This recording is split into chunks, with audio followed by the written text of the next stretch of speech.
साईप्रसाद दत्तात्रय नामावर। आज 19 फेब्रुवारी म्हणजे छत्रपती शिवाजी महाराज यांची जयंती।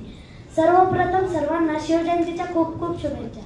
शिवाजी महाराजांचे बालपण अतिशय कष्टमय होते। स्वराज्याला लागणारी फौज त्यांनी समाजातील सर्व घटकांमधून उभी केली। शिवाजी महाराजांच्या स्वराज्य कार्यातील काही साथीदार उच्चवर्णीय नव्हते, तर खालच्या म्हणून समजल्या गेलेल्या जातीचे व गोरगरीब शेतकरी होते।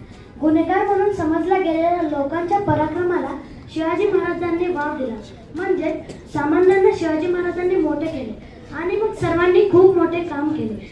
आज जातीपातीमध्ये थोर पुरुष वाटले गेले आहे, पण जातीपेक्षाही त्यांची जात म्हणजेही त्यांचे आडनाव व माझे आडनाव सारखे आहे।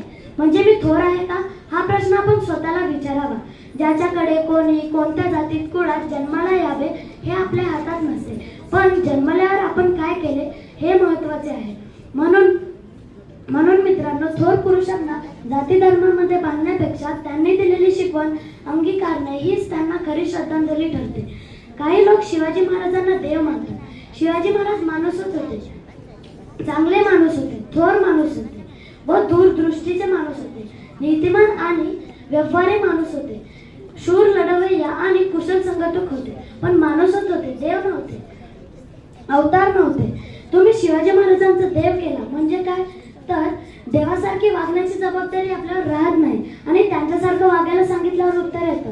ते शिवाजी महाराज कुठं, आपण कुठं, ते देवाचा अवतार आणि आपण माणसं, आपल्याला कसं जमणार? आपण आपलं असंच वागायचं, वर्षातून एकदा शिवाजी महाराज की जय म्हणायचं, वर्गणी गोळा करायची आणि स्वतःला शिवभक्त म्हणायचं। शिवाजी महाराजांसारखी वागण्याची जबाबदारी आपल्यावर राहत नाही आणि ते रयतेला मदत करायची। आणि आजकालचे शिवाजी महाराजांचे बंधुभक्त काय करतात, तर बेकायदा गोष्टीवर शिवाजी महाराजांचे फोटो लावून काळे धंदे चालवतात। ह्या त्या थोर पुरुषाच्या नावाचा, फोटोचा गैरवापर झाला।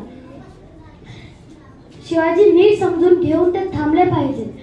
आज थोर पुरुषांच्या समाज कल्याणाचे विचार आपल्यापर्यंत येत असतात, ते मध्येच बदलवले जातात अथवा पुसून टाकले जातात।